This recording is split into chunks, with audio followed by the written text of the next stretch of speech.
Hello दोस्तों, आप सभी को मेरे YouTube चैनल SCC अकबरपुर में फिर से एक बार स्वागत है। दोस्तों, आज का टॉपिक है 10th क्लास मैथमेटिक्स के पहला पार्ट का ऑब्जेक्टिव क्वेश्चंस। दोस्तों, यकीन मानिए यदि आप वीडियो के अंत तक बने रहेंगे तो आप इतना काबिल हो जाएंगे कि प्रथम पार्ट से आने वाला एक भी ऑब्जेक्टिव क्वेश्चन को आप नहीं छोड़ सकेंगे। तो दोस्तों, यदि आप मेरे चैनल पर नए हैं तो चैनल को लाइक और सब्सक्राइब कीजिए, बेल आइकन को दबा दीजिएगा और दोस्तों के पास शेयर करना मत भूलिएगा। तो आइए दोस्तों, अपना टॉपिक शुरू करते हैं। चलिए अपना टॉपिक शुरू करते हैं दोस्तों। तो क्वेश्चन पहला है, सहअभाज्य संख्याओं का मासा कितना होता है। आइए देखते हैं कि सहअभाज्य संख्या पहले कहते किसको हैं। तो दोस्तों, वैसी दो संख्याएं जिनमें केवल एक उभयनिष्ठ गुणनखंड होता है उसे बोलते हैं सहअभाज्य संख्याएं। जैसे 10 और 13, 20 और 31, 11 और 6, 9 और 7, ऐसी दो संख्याएं जिनमें केवल एक उभयनिष्ठ गुणनखंड होता है उसको बोलते हैं कि वो अभाज्य संख्या है। तो दोस्तों, 10 और 13 ऐसी कौन सा अंक है जिससे 10 और 13 दोनों कट सकेगा। तो वही सबसे बड़ी संख्या जिससे दोनों अंक कटता है उसको मासा बोलते हैं। तो 10 और 13 एक ही अंक से कटता है, वो है 1। 20 और 31 एक ही अंक से कटेगा, वो है 1। इसलिए सहअभाज्य संख्याओं का मासा होता है 1। ठीक है, याद रखिएगा, सहअभाज्य संख्याओं का मासा होता है 1, क्योंकि वैसी दो संख्याओं को सहअभाज्य संख्या कहते हैं जिसमें केवल एक का उभयनिष्ठ गुणनखंड होता है। और यहाँ पर देख रहे हैं तो 10 और 13 में केवल एक ही उभयनिष्ठ गुणनखंड है, इसलिए सहअभाज्य संख्याओं का मासा होता है 1। ठीक, अगला क्वेश्चन है, निम्न में से कौन अपरिमेय संख्या है।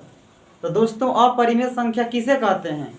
वैसी संख्या जिसे हम p/q के रूप में नहीं लिख सकते हैं। आइए देखते हैं कि किसको हम p/q के रूप में नहीं लिख सकते हैं। ऑप्शन पहला है √17।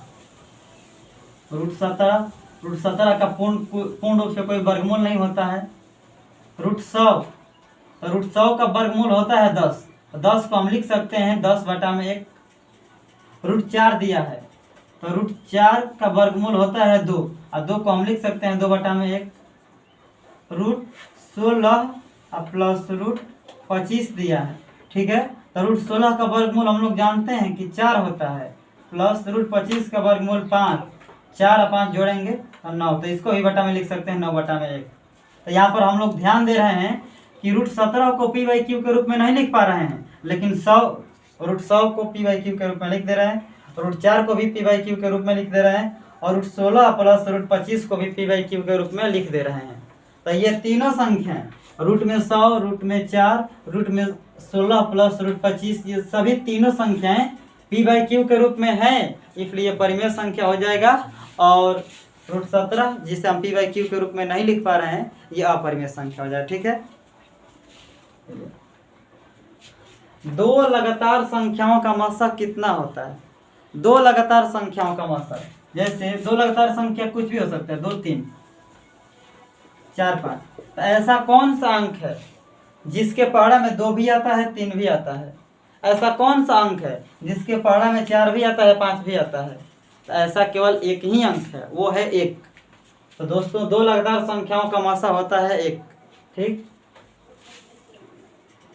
0.7 पर एकरिंग है, 0.7 पर एकरिंग। इसका मतलब है कि 0.777777 कई बार आएगा, अनंत बार आएगा, इसलिए रेकरिंग दे दिए हैं। और जिस भी अंक पर रेकरिंग रहेगा समझना कि वो संख्या एक परिमेय संख्या है, तो इसको p/q के रूप में लिखा जा सकता है। तो इसमें कुछ करना नहीं है, जिस अंक के ऊपर रेकरिंग है पहले उस अंक को लिखेंगे। तो 7 के ऊपर रेकरिंग है तो 7 लिखे हैं, बटा में जितना अंक पर रेकरिंग है उतना 9। तो एक अंक पर रेकरिंग है, 7 के ऊपर रेकरिंग है, 7 एक ही अंक है, इसलिए इसके बटा में 1। यही रहता 0.89 के ऊपर रेकरिंग, यहाँ पर 2 अंक हो गया, तो पहले लिखेंगे 8, 9, इसके बटे में 2 अंक पर रेकरिंग है 2, 9। ठीक है, तो यहाँ पर 0.7 के ऊपर रेकरिंग दिया था, तो इसलिए हम क्या करेंगे 7/9 हो जाएगा। ऑप्शन है 8 के पावर 0 और गुणे 2 के पावर 0 का मान कितना होगा। देखिए कोई भी अंक हो, अंक कोई भी हो, यदि उसका पावर 0 होता है तो उसका मान 1 होगा।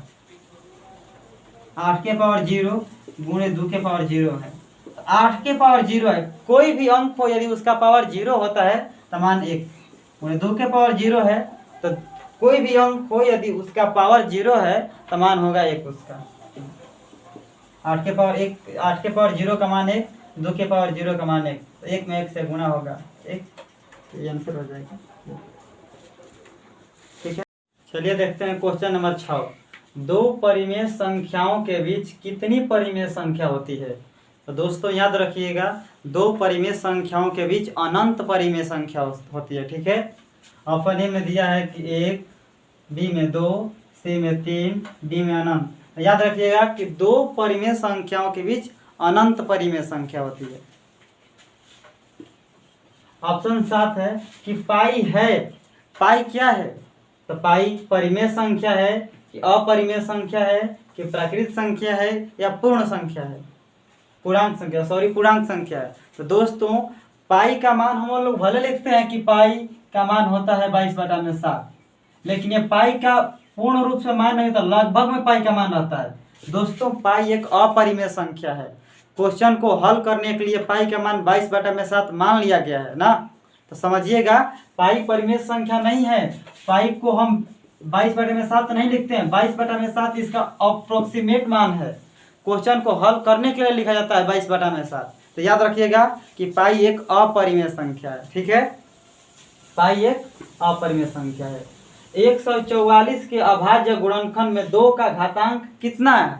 2 का घातांक है क्या? 3, 6, 4 और 5। तो दोस्तों घातांक का मतलब है कि 144 का अभाज्य गुणनखंड करेंगे तो उसमें 2 कितना बार आएगा?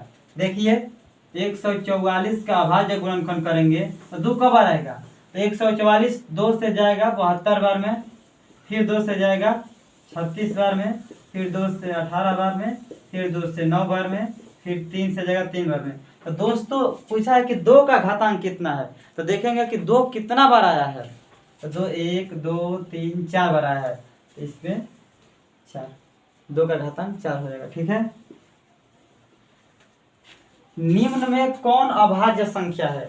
तो दोस्तों अभाज्य संख्या वैसी संख्या को कहते हैं जो केवल 1 से कटता है, नहीं तो अपने आप से कटता है। देखिए 27 ऐसी संख्या है जो 1 और अपने आप के अलावा और भी कई संख्याओं से कटता है, जैसे 3, 9, तो ये अभाज्य संख्या नहीं हो सकता।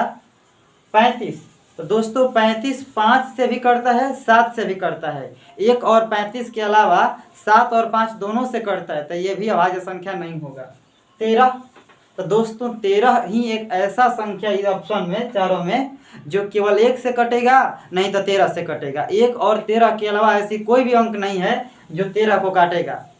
तो वैसे संख्या जो केवल 1 और अपने आप से कटता है उसे अभाज्य संख्या कहते हैं। तो इसमें 13 हो जाएगा, क्योंकि 56 भी 2 से कटेगा, 1 से कटेगा, 56 खुद 56 से भी कटता है, तो 13 हो जाएगा इसमें अभाज्य संख्या। ठीक, यदि ए और बी अभाज्य संख्याएं हैं तो ए और बी का लसा क्या होगा? तो दोस्तों अभाज्य संख्या 3 और 4 का कह देगा, एलसीएम निकालिए। 3 और 5 का अभाज्य संख्या है, तो इसका लसा निकालिए। तो अभाज्य संख्या का लसा नहीं निकल पाएगा, क्योंकि 1 से जेबे करेगा तो उसमें गुणा कर देते हैं। 3 में 5 से गुणा कर देते हैं तो इसका लघुत्तम निकल जाता है 15। उसी तरह से कह देगा कि 7 और 9 का एलसीएम निकालिए। तो 7 और 9 का एलसीएम हम कहाँ निकालेंगे? जेबे जेबे नहीं करेगा तो 7 में 9 से गुणा करते हैं तो 9 7 63 हो जाता है। उसी प्रकार से यहाँ 2 को अंक दिया है, अंक नहीं संख्या दिया है, ए और बी, और कह रहा है कि दोनों अभाज्य संख्या है, तो इसका लसा क्या होगा?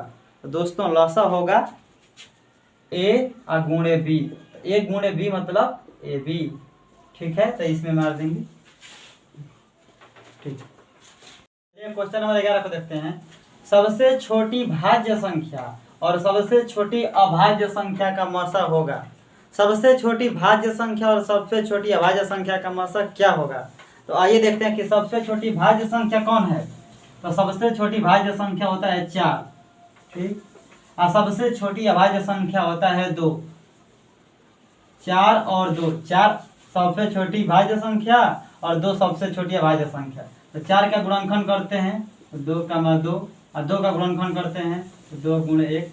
अब मौसा का मतलब होता है जो दोनों में एक जैसा है, तो दोनों में क्या एक जैसा है, 2 2। तो सबसे छोटी भाज्य संख्या और सबसे छोटी अभाज्य संख्या का मौसा हो जाएगा 2। ठीक। क्वेश्चन नंबर 12 है कि 2, 10 और 20 के लौसा और मौसा का अनुपात ज्ञात करें।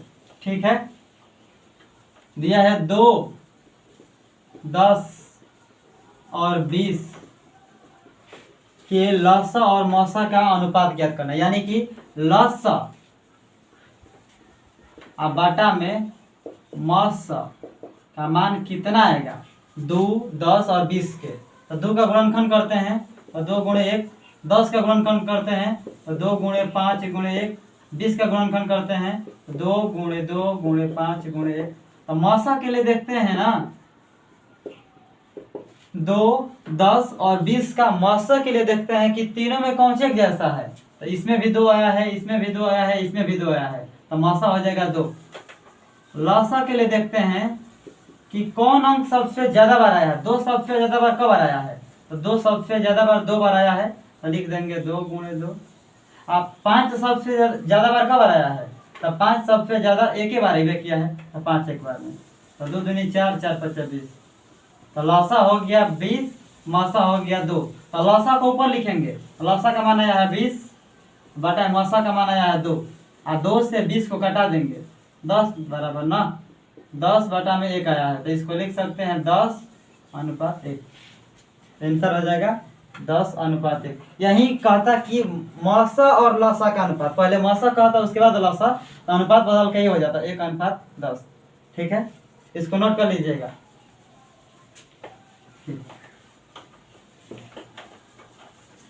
निम्न में कौन अपरिमेय संख्या नहीं है, निम्न में कौन अपरिमेय संख्या नहीं है, तो देखते हैं कि रूट के अंदर किसका वर्गमूल होगा। तो जिसका रूट के अंदर वर्गमूल होता है वो परिमेय संख्या हो जाएगा।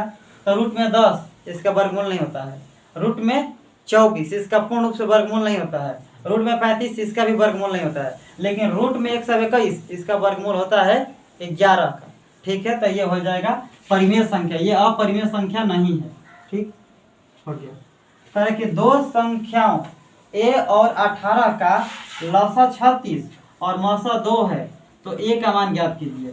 2 संख्या है, एक संख्या a है, एक 18 है, और वो दोनों का लौसा आया है 36, मौसा आया है 2। तो हमको ज्ञात करना कि पहला संख्या क्या है। तो दोस्तों एक सूत्र होता है, याद रखिएगा, पहली संख्या गुणे दूसरी संख्या बराबर मौसा गुणे लौसा, याद रखिएगा। तो पहली संख्या का मान नहीं दिया a है, तो a लिखेंगे। दूसरी संख्या का मान दे दिया है 18 और मौसा का मान, तो मौसा दिया है 2 और गुणे लौसा का मान दिया है 36। ठीक, तो 18 से 36 कटा देंगे 2 बार में, इसलिए a का मान क्या आ जाएगा, 2 यहाँ है या 2 यहाँ पर, तो 2 में 2 से गुणा करेंगे 4। फॉर्मूला याद रखिएगा, इसको इस क्वेश्चन का हल को उड़ा लीजिए। ठीक, आंसर हो जाएगा हमारा 4। 3.27 के ऊपर एक रिंग है, तो ये कौन सा संख्या होगा। तो दोस्तों याद रखिएगा, जब दशमलव प्रसार में किसी भी अंक के ऊपर एक रिंग आ जाता है ऐसा चिन्ह, तो वो परिमेय संख्या होता है। कौन सा संख्या, परिमेय संख्या। तो मार देंगे हम, पूर्णांक नहीं होगा, परिमेय संख्या होता है। ठीक है, परिमेय संख्या उधार लीजिए इसको। चलिए क्वेश्चन नंबर 16 को देखते हैं। 6/15 का दशमलव प्रसार है। 6/15 का दशमलव प्रसार क्या है, शांत है कि अशांत आवर्ती है कि अशांत अनावर्ती है कि इनमें से कोई नहीं है। तो आइए देखने का प्रयास करते हैं। 6/15 वे देख रहे हैं कि 6 और 15 कोई अंक से कट सकता है क्या। तो 6 और 15 3 से कटेगा, तो 6 3 से 2 बार में, 15 3 से 5 बार में, तो 2/5। अब ये किसी भी अंक से नहीं कटेगा 2 और 5।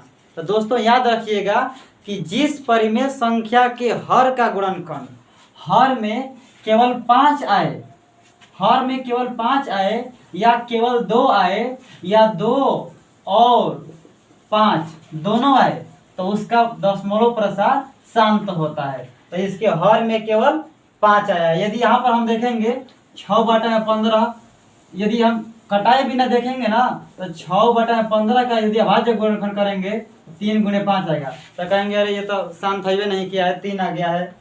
लेकिन दोस्तों होता क्या, पहले कटाने लग रहे हैं तो कटाएंगे, कटाने के बाद देखते हैं ना। तो कटा रहे हैं तो 2/5 आ रहा है। अब 5 अकेले है तो 5 यदि बटा में रह रहा है तो वो शांत हो जाएगा। ठीक, तो 6/15 का दशमलव प्रसार होता है शांत।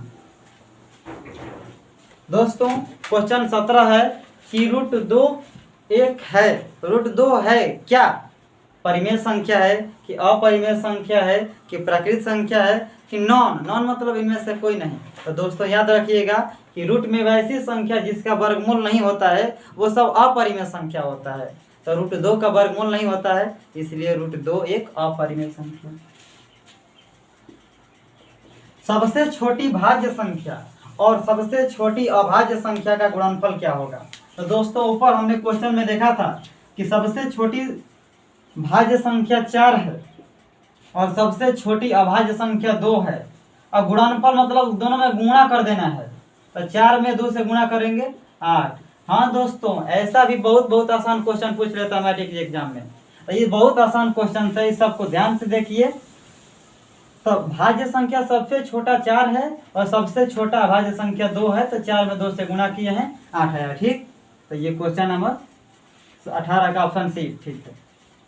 19 दिया है कि 2.113 यानी कि 2 के बाद दशमलव आया है और दशमलव के बाद एक ही प्रकार की संख्या रिपीट नहीं करे। ध्यान दीजिएगा, यहाँ पर 13 है, यहाँ पर 113 है, यहाँ पर 1113 है, यहाँ पर 11,113 हो जा रहा है। तो दोस्तों जब दशमलव के बाद एक ही प्रकार की संख्या बार बार नहीं आती है तो वो अपरिमेय संख्या होता है। ठीक, वो अपरिमेय संख्या। यहाँ पर ऑप्शन हम गलत लिख दिए हैं, यहाँ पर अपरिमेय संख्या होना चाहिए, अपरिमेय संख्या।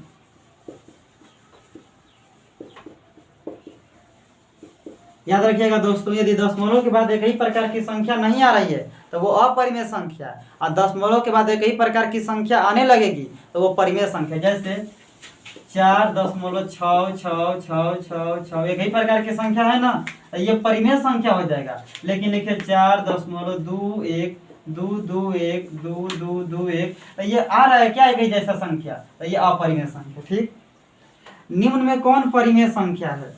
तो परिमेय संख्या ऑप्शन ए है √3। √3 एक अपरिमेय संख्या है। ऑप्शन बी है 2 √2/2। तो ध्यान दीजिएगा, यहाँ से हम चाहेंगे तो 2√2/2 है, तो √2 और √2 कटा भी सकते हैं तो बचेगा 2 और 2/1। तो ये परिमेय संख्या है। तो दोस्तों ये परिमेय संख्या आ रहा है। अब थोड़ा ध्यान देते हैं और भी क्या है ये दोनों में से कोई। तो 4 + √5, जब एक परिमेय संख्या और एक अपरिमेय संख्या को जोड़ते हैं तो जोड़ हमेशा अपरिमेय संख्या आता है, इसलिए ये भी अपरिमेय संख्या, और √6 भी एक अपरिमेय संख्या है। तो परिमेय संख्या कौन है? तो ये 2√2/√2 कटा देंगे बचेगा 2, तो ये परिमेय संख्या। दोस्तों यदि आपको ये क्वेश्चन समझ में आया है तो प्लीज़ मेरे चैनल को लाइक और सब्सक्राइब कीजिएगा, और इसी प्रकार के वीडियो और चाहिए तो आप कमेंट में कीजिए। Thank you very much.